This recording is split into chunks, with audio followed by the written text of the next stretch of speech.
Es profesor de Psicología Evolutiva del Trabajo y de la Organización en la Universidad de Ámsterdam.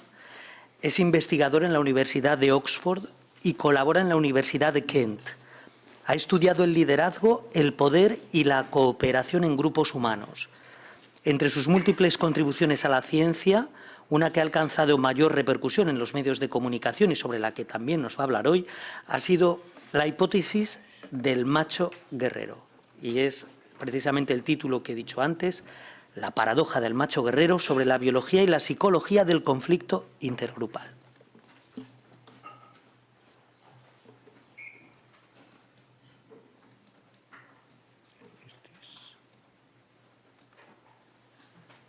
This is your presentation. Yes.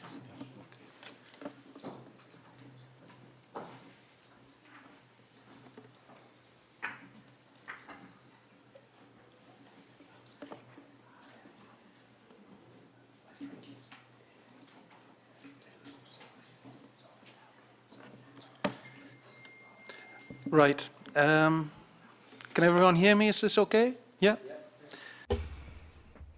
Bien, antes de empezar, creo que dispongo de unos 25 minutos, ¿verdad? Permítanme aclarar dos cuestiones. Una, sepan ustedes que yo no tengo ninguna opinión personal sobre el nacionalismo español o la secesión de Cataluña. Estoy aquí solo para describir la ciencia de las relaciones intergrupales y la psicología del el conflicto intergrupal. Y no estoy de acuerdo con el orador anterior porque yo sí que creo que tenemos como humanos una psicología de tribu, es decir, una psicología... Me voy, dice el orador. Una psicología que tiene que ver con las relaciones intergrupo y yo quisiera convencerles sobre... No le hemos oído, desgraciadamente. Sobre también las diferencias intersexuales en la psicología, es decir, intergrupal. Los hombres y las mujeres han evolucionado para responder de manera diferente a las amenazas exteriores al grupo y les voy a dar pruebas de ello. La primera parte, el conflicto intergrupal es un fenómeno común de la especie humana. Si vemos el conflicto intergrupal organizado, guerras, por ejemplo, que han estado presentes en toda la historia humana, muchas de las cuales ni siquiera tenemos conocimiento. También hay otras formas de conflicto intergrupal, como por ejemplo discriminación racial, violencia contra las personas de otras etnias, el comportamiento grupal como los hooligans o el terrorismo, que es otro ejemplo de otra manifestación del conflicto intergrupal.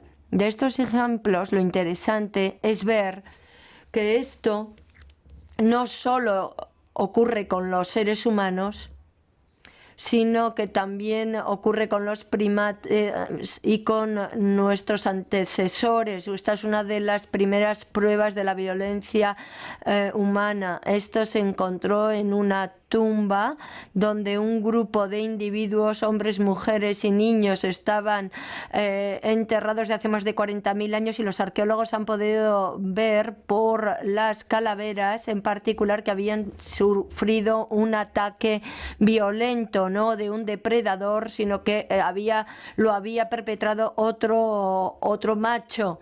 Pero podemos ir incluso más allá y vemos ejemplos, por ejemplo, de violencia intergrupal entre chimpancés. Y estos son chimpancés, por ejemplo, que patrullan sus fronteras y cuando un individuo de otro grupo, un macho, cruza esa frontera, forman una coalición en equipo contra el macho que está solo, y si se trata de machos muchas veces lo atacan hasta matarlo. Es decir, o utilizan la balanza de poder matando al macho de otro grupo, debilitan el otro grupo para que las hembras se vayan de ese grupo al suyo, que así se hará mayor y más fuerte. Tenemos pruebas que indican que el comportamiento intergrupal de dentro y fuera del grupo forma parte de la evolución humana. Y lo más interesante es tener en cuenta que en todas estas pruebas se habla sobre todo de machos, no de hembras.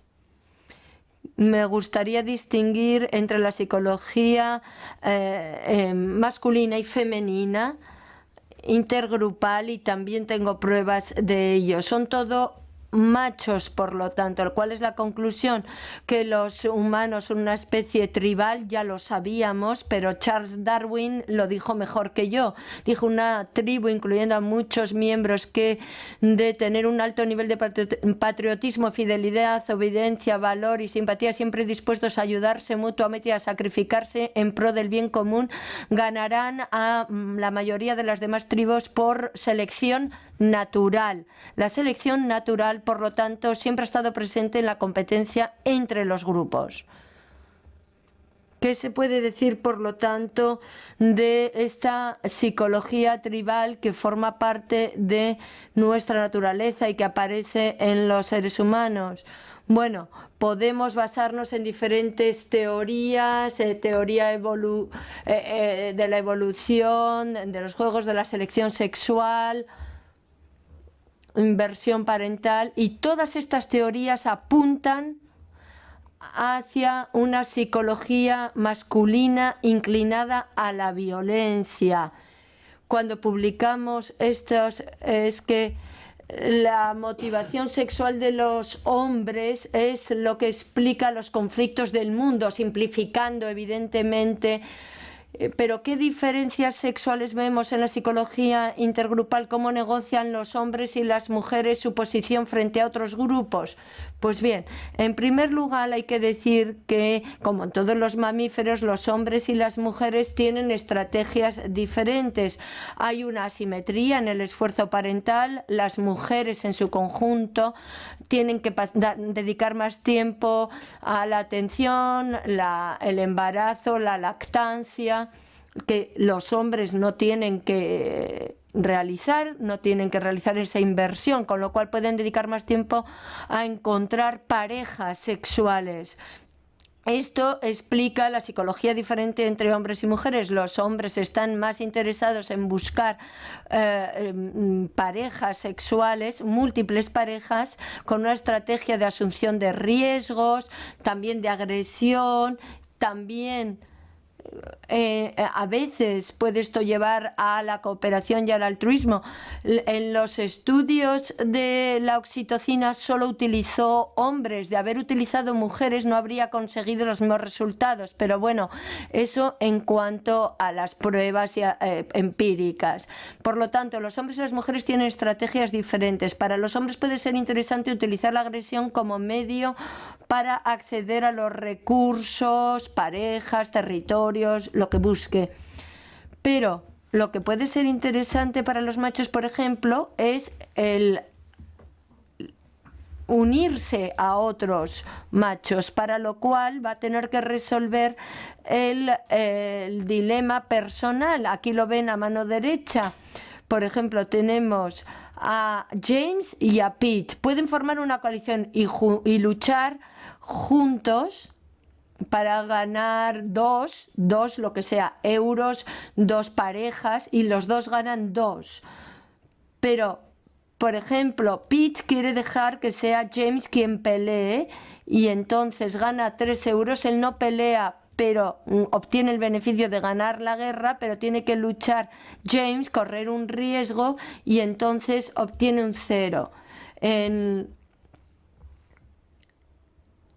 Normalmente no se forma la coalición. ¿Por qué? Porque no obtienen lo mismo, no luchan juntos. Pero en los seres humanos y en otros animales vemos que a pesar de todo sí forman la coalición. Entonces la cuestión es cómo se forma esa coalición entre Pete y James, cómo llegan a formar una coalición. Si volvemos a la prehistoria, vemos que las coaliciones forman parte de la historia de la humanidad. Las naciones y los estados no pero la comunidad sí, y la psicología siempre ha evolucionado en grupos pequeños, es decir, que podemos formar grandes tribus y grandes estados-nación, pero necesitamos crear identidades simbólicas para que las personas se identifiquen con estas comunidades más grandes, porque la inclinación natural es la de identificarse con un grupo más pequeño en realidad. Aquí tengo 3 hipótesis que llevan las 3 a sugerir que hemos evolucionado con una psicología que nos ayuda a resolver los encuentros intergrupos, y B, hay diferencias comportamentales entre los sexos y en el comportamiento dentro y fuera. Tenemos la hipótesis del guerrero macho, de defensa de hembra y del comportamiento del macho fuera de su grupo. ¿Cuál es la hipótesis del macho guerrero? Si vemos la prevalencia de los hombres en la guerra o en conflictos organizados, el 99,9% de los soldados son hombres, y en las sociedades tradicionales como Yanomamo u otras contemporáneas vemos que los machos guerreros salen adelante muy bien, corren el riesgo de morir, pero si sobreviven a una batalla reciben muchos, por ejemplo, beneficios. En los Yanomamos tienen más encuentros sexuales y tienen más hijos, y por lo tanto al final es una estrategia que puede generar muchos beneficios, la del macho guerrero. Que el hombre, por lo tanto, tiene un sesgo competitivo y agresivo hacia los de fuera de su grupo, si su tendencia es dominar otros grupos. Eso puede ser, no sé si interesa en el conflicto español, porque no sé si hay diferencias en el comportamiento entre hombres y mujeres ante la secesión. Yo diría que probablemente sí, pero eso lo podemos ver más adelante. La psicología, por lo tanto, del macho guerrero dice que hay una serie de mecanismos a favor de crear coaliciones tribales grandes, se comprometen, desprecian a los grupos de fuera, justifican la agresión intergrupos y apoyan la ideología tribal. ¿Hay pruebas de todo esto? Bueno, la primera prueba, por ejemplo, viene de un laboratorio en el que creamos competencias entre grupos y vemos cómo se comportan los hombres y las mujeres. Si hay un grupo que compite en el laboratorio con otro, en general los hombres del grupo se identifican más, piensan más de manera tribal, no tanto las mujeres. Lo vemos a mano izquierda de la pantalla. Y luego vemos que cómo contribuyen al grupo los hombres cuando hay competición intergrupo. Los hombres cooperan más con su propio grupo que lo hacen las mujeres. Los ataques no provocados. Si se hacen juegos de guerra en un laboratorio y se divide a las personas por sexo, tenemos, por ejemplo, a las mujeres entre sí, guerra mujeres-mujeres, luego hombres-hombres, y a mano derecha una competición mixta, donde los hombres luchan contra las mujeres. En general no conocen el sexo de su oponente, pero lo que se ve es que en la lucha macho-macho o hombres-hombres hay más ataques impredecidos. Es en un vídeo de simulación de guerra. Y esto proviene, lo vemos también en cualquier encuesta internacional. Este es un ejemplo de una encuesta de ICM de opinión que se hizo en la Unión Europea tras los ataques del 11 de septiembre. Y la pregunta que se planteó es: ¿apoya usted una acción militar por parte de Estados Unidos como retaliación o represalia por los ataques en Nueva York y demás? Y la diferencia de la respuesta es notable entre hombres y mujeres. Y esto no es un ejemplo, hay muchos. A los hombres les parece más justo una agresión intergrupo, les parece más justificado y más razonable como respuesta a un conflicto intergrupo. Las emociones positivas son mayores en relación con un conflicto tribal, a quién le parece bien o mal, inútil. A los hombres les suele parecer mejor, tienen emociones más positivas ante los conflictos intergrupales. Y luego hay una forma más sutil de demostrarlo. Por ejemplo, pedimos a los participantes que nos digan cuál es su color favorito. Si le pregunta a un catalán cuál es su color favorito, sería interesante ver lo que responden.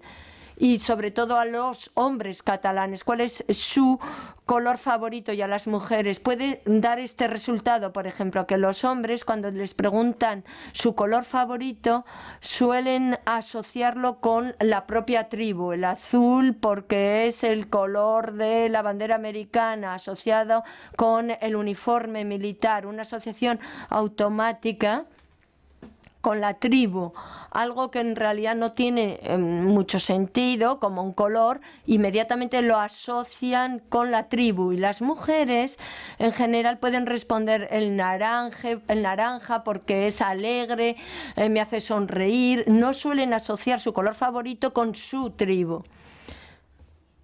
Y por ejemplo, ¿a quién elegiría para representarle? ¿Cuál es su líder, por lo tanto? Hay unas diferencias notables. Por ejemplo, ¿a quién votaría para presidente en momentos de guerra y se le da a elegir entre el rostro de arriba y el rostro de abajo? En tiempos de guerra eligen el de arriba. Y el rostro femenino se suele elegir más en momentos de paz. Y eso se replica en el mundo real también.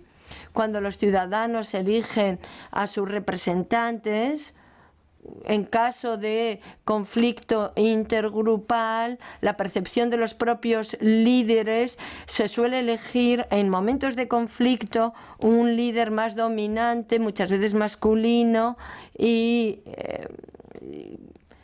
esto lo decía un israelí, decía: eligiendo siempre guerreros como líderes, nos estamos adentrando o estamos optando por más guerras.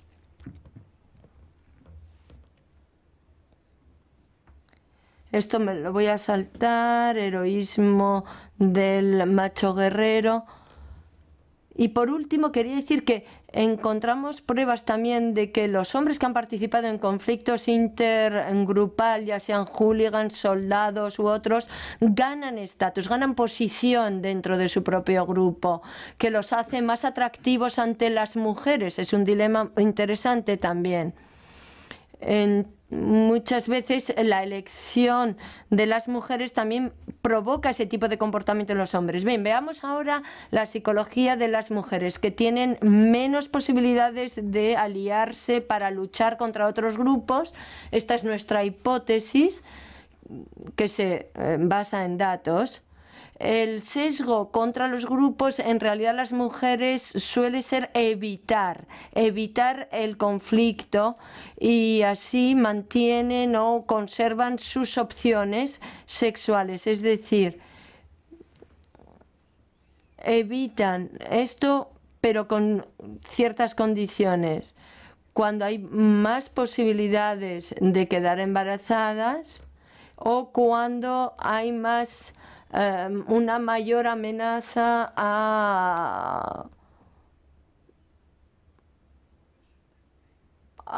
sexual. Por ejemplo, en tiempos de guerra hay más casos de violencia sexual, y la guerra es un contexto en el que los hombres pueden obtener lo que quieren sin legislación, sin preocuparse de las repercusiones y demás. Así que uno puede esperar que las mujeres quieren evitarlo, evitar también a los hombres de otros grupos. Y tenemos un estudio que se llevó a cabo en Estados Unidos donde las mujeres universitarias tenían que puntuar el atractivo de diferentes hombres, de diferentes razas. A mano derecha ven raza blanca, un hombre asiático, y a mano izquierda de raza negra. Y tenían que puntuar a estos hombres por su atractivo. Lo interesante es que las mujeres se les siguió a lo largo del ciclo menstrual y en los momentos de máxima fertilidad, cuando podían quedar embarazadas. Ahí ven el pico en el gráfico entre el día 10 y 15, periodo más fértil, tenían un mayor sesgo racial. Es decir, que hay una explicación biológica a la hora de elegir, lo hemos visto también en los hombres, pero me estoy centrando en las mujeres, en su respuesta a miembros de otros grupos. ¿Por qué? Porque ellas evitan a los hombres de otros grupos, en particular en los momentos de poder quedar embarazadas. La tercera hipótesis es que en general distinguimos entre los hombres y las mujeres que no son de nuestro grupo, y los seres humanos somos mucho más cautelosos, evitamos y somos más agresivos ante los hombres de otro grupo que ante las mujeres de otro grupo, y eso también se ha observado en el comportamiento de los chimpancés. La hipótesis es que el principal objetivo de la violencia intergrupal son los hombres de otros grupos. ¿Cómo?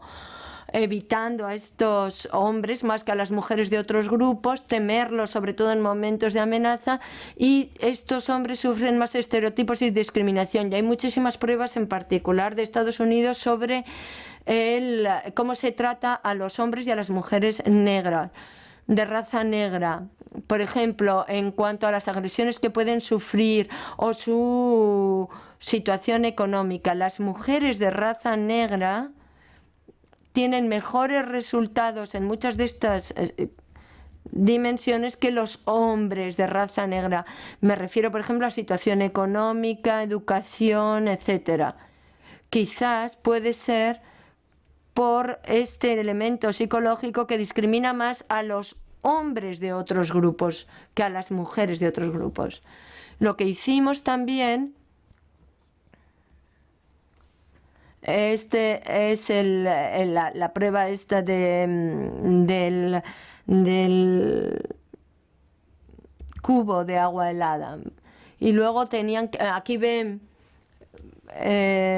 elegir o decir en quién confiaban más, bueno, un chico de raza blanca o árabe, y en general veíamos una diferencia sobre todo en su reacción en momentos de estrés. Por ejemplo, tenían que realizar esta prueba del cubo con agua helada, una situación estresante, y en general confiaban menos en las caras masculinas del que no pertenecía a nuestro grupo.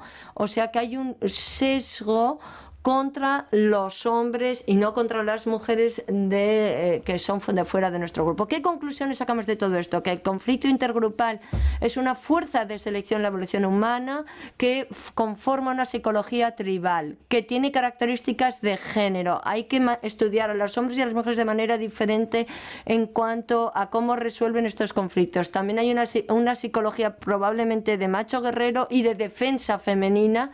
Y en cuanto a los que no pertenecen a nuestro grupo y el comportamiento discriminatorio, agresivo o de evitar, lo sufren sobre todo los hombres, no tanto las mujeres. Mecanismos biológicos bueno, una vez más la oxitocina, testosterona, el cortisol influyen sin duda. Y al hablar de intergrupos, muchas veces